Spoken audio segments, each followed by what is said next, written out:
making music, not just playing exercises, being in control of what you're doing. Do it, handle it. That's what we're going to do today. You're going to get it down, you're going to learn it, you're going to learn what I say, and you're going to live it.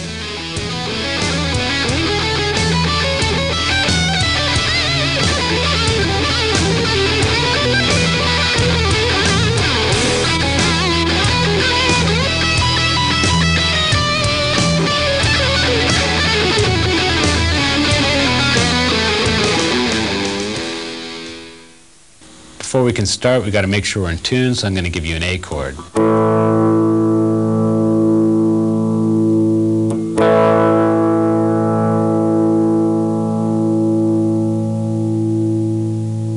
All right, let's go.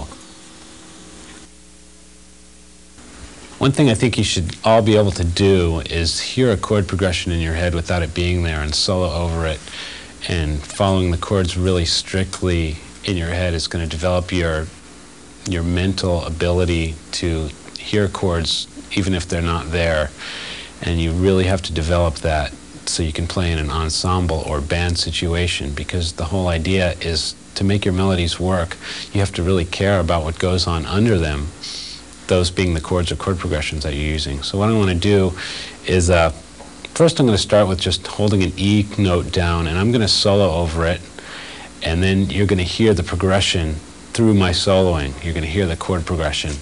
I'll play the chord progression that's in my mind first. What we're going to do is hold down an E, but I'm going to be playing along to a progression that sounds like this.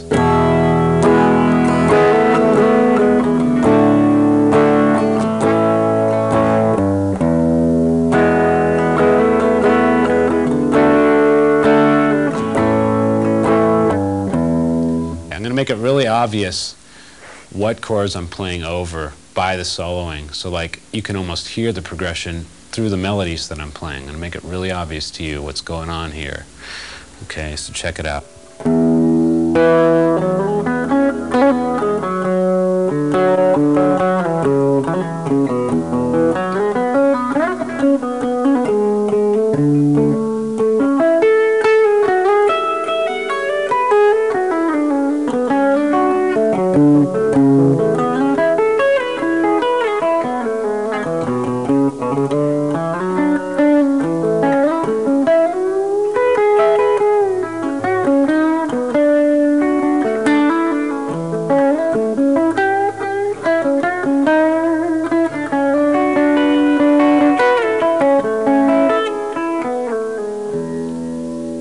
Okay, I was kind of arpeggiating a lot on there, and that's pretty much the easiest way to follow a chord, is to arpeggiate it. You really can't go wrong if you do that, because all the notes that are in the chord that you're following are there, and if you play it correctly, you're going to wind up right.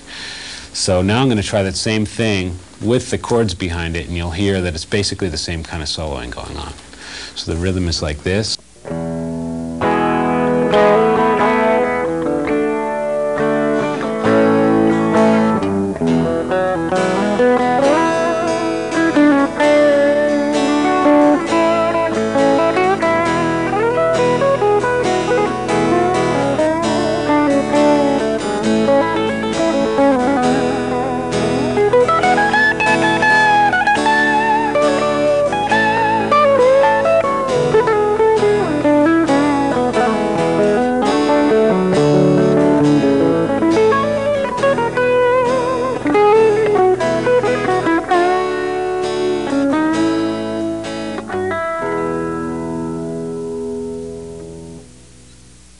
Okay, you're probably wondering what's going on through my mind, besides probably food or something like that, while I'm soloing like that.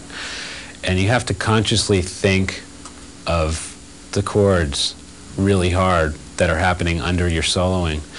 And I'm going to give you some examples of what I might do over those three chords. You have to know what you want to do over the chords as they're playing. So the more you do this, the more you'll get a feel of, the process. But this is broken down what is actually going on. So what I'm going to do is I'm going to hold each chord. I only used 3 chords in this whole thing. It was E, D, and A.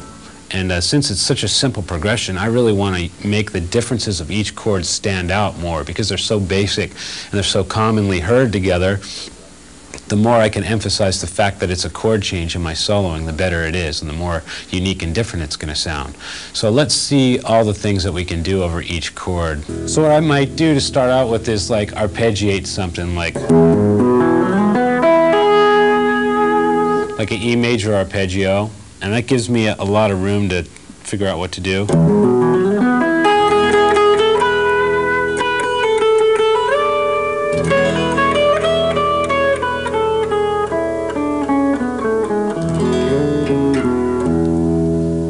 I'm also bearing in mind, you know, that there's a D coming up and there's an A coming up, so those are notes that are sort of a target note that I'm going to wind up hitting soon, you know. So if I keep that in mind as I'm playing the E chord, I'll be more prepared for the next chord that comes, which would be D.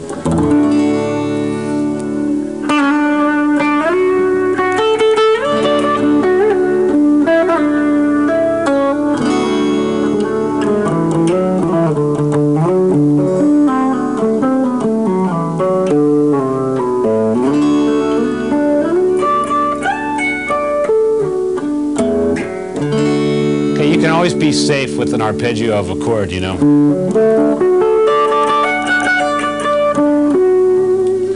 Okay, and then the next chord that's coming up is A.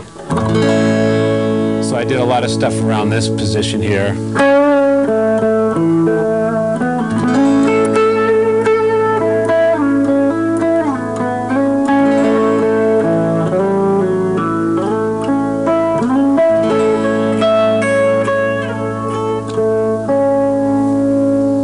What I'm going to do now is I'm going to kind of talk while the progression is going on. I'm going to explain where my target notes are as the chords are happening, and this is what's going on through my mind and what you should be sort of thinking of as the chords are flying by.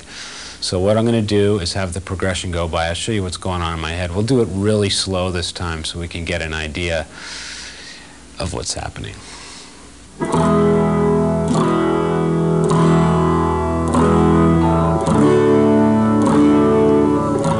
Got to do something for E now. Right about now I start thinking of D.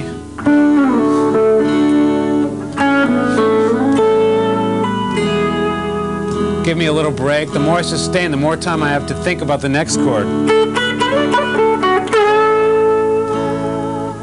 Got to get to E.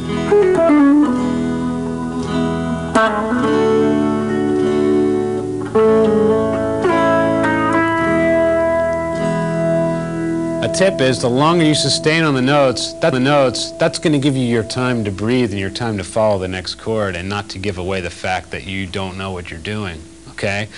And basically that's what you're trying to do usually, is sound like you know what you're doing. And the more sustaining you do, you're giving yourself that chance. It's like if I'm holding E, uh-oh, here comes D, I better get ready to follow it. So sometimes when you have a lack of ideas, you just got to slow down, and that's when you got the time to figure out what the chord is next and what you're going to do over it. And a lot of guys, you know, they think they got to be playing more, you know, but sometimes if you land on the right note at the right time, people are going to think you're a genius, you know. So just stopping is going to give you that option, you know. Wow, I got some time to think of what I'm going to do next. And the more you think, the better you're going to play. That should be a quote somewhere, you know. The more you think, the better you're going to play. Now I'm going to play over the progression kind of in a normal way, just staying in the key of E somewhat. And this is a pretty basic way that most guys would follow this. And it sounds fine, but if you want to develop any originality, the more that you follow the chords, the more you're going to have a choice in what your solo ends up sounding like, you know, because anybody can master a key and play it over chord changes like that, and that's great. But if you follow each chord, chances are you're not going to follow all the chords the same as another guitarist. You know, you're going to have your own little quirks, and you know, the more you follow chords, the more those quirks are going to stand out, and that's what your playing and originality is made out of. The way you do the things you do. Great song title. But here's the progression.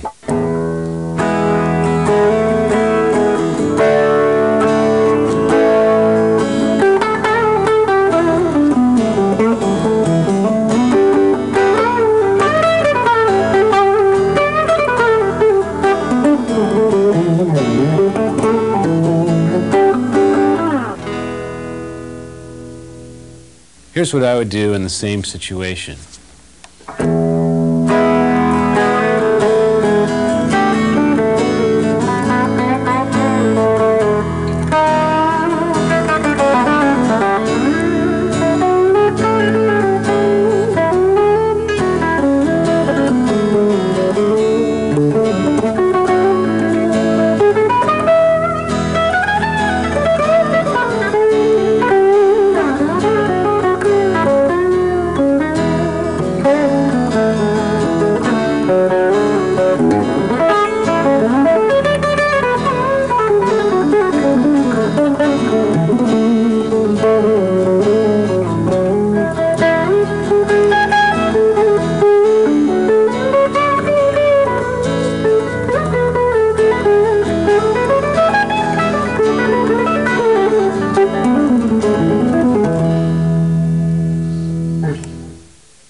Now, sometimes when I'm arpeggiating the chords, you might be noticing that I'm not arpeggiating the exact name of the chord that's going on, or I might, break it up some way.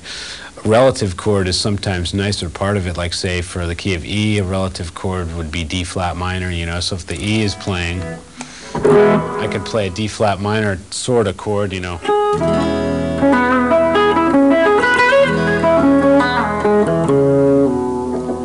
Okay, so that gives it a different sound than just a straight. Doing the relative chord, which is. So that means all you have to do is make it minor and move it a step and a half backwards, and there you have two chords that are interchangeable. So you should say, wow, I'm going to do this with all the chords that I know. And let's say D, for example. Move it a step and a half back. You have B minor there. So let's see, over a D chord, I'm going to play B minor and give you the feel of that.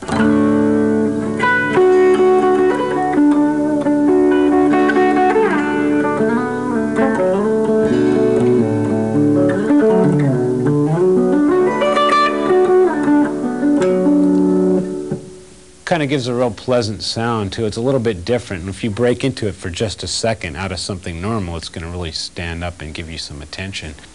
The more knowledge that you have, the more control you're going to have, therefore the more aggressive you can play, and you can play the notes like you mean it. And it always comes across when a guitar player means what notes he plays, because he really digs in, and you can really tell that he feels it and he knows what's happening. And so you really want to try to learn as much as you can about the notes that you're choosing, and then you're going to just feel a lot better about which notes you do choose, because you're going to mean it and you're going to play it like you mean it. It's just going to come out all that much better. And I'm going to use distortion to play, real aggressive stuff, and usually you want to have distortion when you're playing aggressively, so that's what I'm going to do, and you're going to check it out. All the concepts that I talk about, they're going to come through, and you're going to realize that everything that I've been talking about with clean tone and all that, it's all the same. It's all melody. Melody is all you're doing. All you're doing is making music. And you